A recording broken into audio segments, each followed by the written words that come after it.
It is Functional Fact Friday. So this is obviously one opinion. This is something that I have started to dive into within Anthony Williams, the medical medium. If you don't follow him on Instagram, please do. But his thyroid healing book. This is something that I've had my eye on for a very long time. I have been watching him in regards to celery juicing and just healing your body with the right foods. I'm a big advocate for food is the best medicine there is. So it's a matter of putting the right foods in your body so you could live the optimum life. But back in August of this year, it is now December, I fell victim to thyroid issues, which I will get into.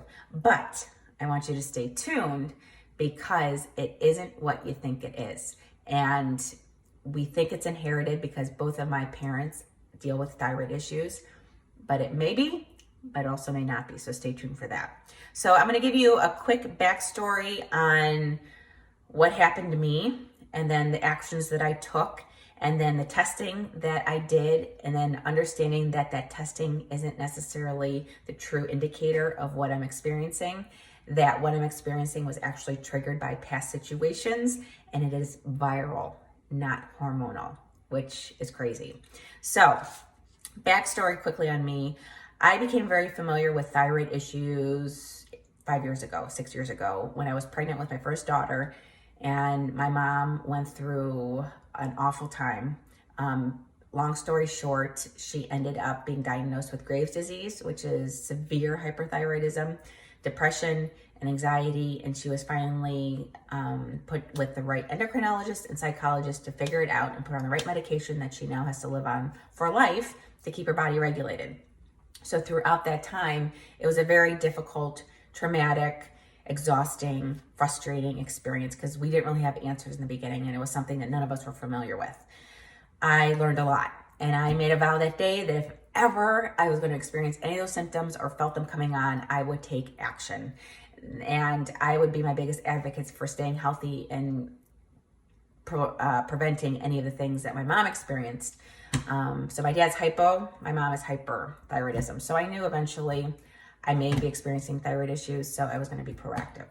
So fast forward to now having Marin, our third daughter. She was born in May. We went through a lot of stuff between May and August of this year, such as obviously dealing with postpartum again. She was a very colicky baby, didn't sleep much, a lot of reflux, breastfeeding didn't work out. We had found our forever home, which we're now in. So selling our other home, moving into this house, 3 months postpartum, recovering from C-section, getting my oldest daughter put in kindergarten. It was like one thing after another. And it was finally, once we were in here in August, my husband and I got away for a weekend, and I stepped away from life, and it was just him and I didn't have motherhood responsibilities, and it hit me, and I just started crying, like ugly crying, and I didn't know why. I couldn't stop. I was flatlined. I didn't have interest in anything, and right then and there, I thought, crap, I'm back into postpartum depression. And I had postpartum after my second daughter. So I was very aware of the symptoms and signs. So I was proactive. I called my doctor while I was on the road, heading out of town. She put the prescription in. I was able to pick it up, and I started back on Zoloft at that time in August. Fast forward a couple weeks, I was feeling better depression-wise. I was now able to start having the energy to get up again, to do my workouts, to start working again, to start being more active in the community. But I was experiencing other symptoms now, where to the point that I was extremely, extremely fatigued, and not like motherhood fatigue, not newborn fatigue. It was a fatigue I never experienced before, to the point that I did not want to get out of bed in the morning. So I don't know if it was fatigue or if it was depression. I don't know. I didn't want to get out of bed in the morning. And when I laid there in bed, or when I walked down the stairs, my muscles felt like they were literally ripping from each other or ripping out of the sockets. It was an awful pain and ache. Like I felt like my body aged 50 years. I had tremors, I had brain fog, I was dealing with headaches, dry skin, bowel issues, no appetite, lost weight very fast in a matter of a week and a half. So what usually takes me 9 to 15 months after having a baby to lose, I lost it all at plus some in a matter of a week and a half. I wasn't sleeping well. I had insomnia. It was just like one thing after another. So when all of that was happening, I said, you know what? I just got to ask for the test. So I called my OB. She scheduled the test for me, and I had my TSH tested, which is your thyroid producing hormone. Came back low. So at that point, I went to the endocrinologist. She then ordered more testing of the T3, T4, the TSH, the antibiotics, and vitamin D, and tested all of that. Once those all came back, they all came back in the standard range except my TSH, and it was low. So knowing all of that and where my antibodies were, she claims that it was postpartum related or postpartum thyroiditis. And a very small percentage of women get it. So I don't know if it's my, I didn't know at this point it was my age. Was it my third, because I had a third child? Was it all of life's situations I had going on? I didn't know, but that's what she claimed. And being postpartum related, your body's naturally going to regulate back out. So it could start at hyper, which I was the hyperthyroid side of things. It could regulate back out, but then it could drop to hypo, and then it could regulate back out. All the hormone stuff that our bodies are already dealing with after having a baby, I had it to the extreme. So she put me on a medication, but a half a dosage of that. I forget what it's called, Proxen, maybe. Don't hold me to that, I'll have to check on that. But the pill is literally like the size of this pen top, and I have to cut it in half. And I've been incorporating that now since the end of August, beginning of September. And it has helped my symptoms, but it hasn't resolved them. I think I still have all the symptoms to some degree, but not to the extent that they were. I can go about life. I can get out of bed in the morning. I have an appetite again, but I still have everything lightly. So blood work again last week, and my TSH has dropped even lower now. And now I'm waiting on an appointment to schedule with her to talk about my symptoms and see where I stand. So as of right now, today, December 6th, I'm not exactly sure where I stand, but my TSH is still low.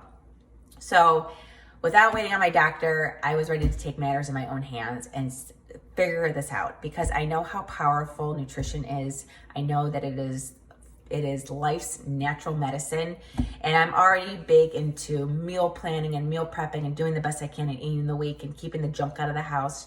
But I know there's still something more I can do, and here's the sun. Hello, sun. Let me put this down. I'm in the kitchen. Okay. So with reading Anthony Williams' book, Thyroid Healing, I was blown away in the first 2 chapters. Blown away. And it all makes sense based on what friends of mine that have been living with thyroid issues majority of their life, and now what he is saying, it all makes sense. So the thyroid's role is basically to regulate hormones in our body, but not necessarily the hormones that are tested, that I was tested for. There's a T3, T4, TSH, the antibodies, the vitamin D. It doesn't necessarily show anything from those. And the thyroid essentially is the body's second brain. So say for instance, your pancreas is suffering, and then neurotransmitters have to be sent to the liver. It is the thyroid that sends those messages to make it happen. So when one organ is failing, it can help another organ back it up, and everything works in harmony like that. So when the thyroid is compromised, it isn't necessarily because you inherited it from your parents or down the genealogy. It is basically viral. It isn't hormonal. And he started the book with saying the thyroid virus. So I'm like, what is this? What is this? And he said there are basically thyroid triggers that we may have experienced throughout our life at some point. I mean, as young, like my girls, all the way up to now. So it could be at some point in your life. And there are 22 different triggers that he mentioned. And I was like, yep, that was me. Yep, that was me. So for instance, for me, let's see, I've had a B12 deficiency. I've had many deaths in the family since I was young. I've had broken heart and betrayal. I have had a traumatic car accident. I had been taking care of a sick loved one, my mother, years ago. I've had financial strain in the past. Let's see. And I've had weird insect bites and stings. So and of any of those, that could have been what had triggered the thyroid virus, which essentially is Epstein-Barr virus, other known as EBV or mononucleosis. How many of you know someone, or even yourself, that had mono maybe in high school or college, or at a time where you felt extremely fatigued? That is basically attacking the thyroid, and we are all born with it, or we have caught it from someone else. But basically it lays dormant in our body for years. And it's those triggers, one of those 22 triggers that may have brought it to life. And it goes through 4 stages in our body. And right now, being in the hyperthyroid that side of things and the medication not really helping, I am basically in between stage 2 and stage 3. There's 4 stages. He goes, majority of people don't normally get to stage 4 because they figure out by stage 3 something isn't right and they want to take matters in their own hands. And by changing things in their diet and lifestyle, they're able to take it back down to stage 1 or stage 2 and live a completely normal life. So that is the matters I've taken in my hands. But here's the kicker. So they're obviously testing hormones. But you think that with my doctor putting me on a hormonal medication to balance everything out, or at least lessen the symptoms, which it hasn't totally eliminated them. Because if I'm getting the right amount of hormones for the hormones that are being compensated, then you think that I would be completely fine. But it's not. It's because it's viral. What I'm dealing with is viral. And as we know, when you have a viral cold, there's really nothing you can do about it other than natural remedies of more sleep, hydration, maybe some eucalyptus, resting, natural things. You can't really do anything for viral colds. They just have to work themselves out. So that just makes sense, doesn't it? Like, it is more than hormonal. And that's the thing that a lot of doctors don't know nowadays, is they think that they have to test these things, but really not all the answers come from those things. So that's where I currently stand. I am into I'm almost to chapter 5. And he's going to start to get into symptoms and conditions explained. So if this helped you, if this blew your mind like it blew mine, put a thumbs up here below and let me know if you want to hear more, and I'll share more about the conditions and symptoms next week on Friday for Functional Fact Friday. But hopefully this gets you excited as it gets me, because I am just jacked up that I'm finding answers, that I know I can control this and I can heal the body with what we already have access to in terms of healthy foods and a lifestyle.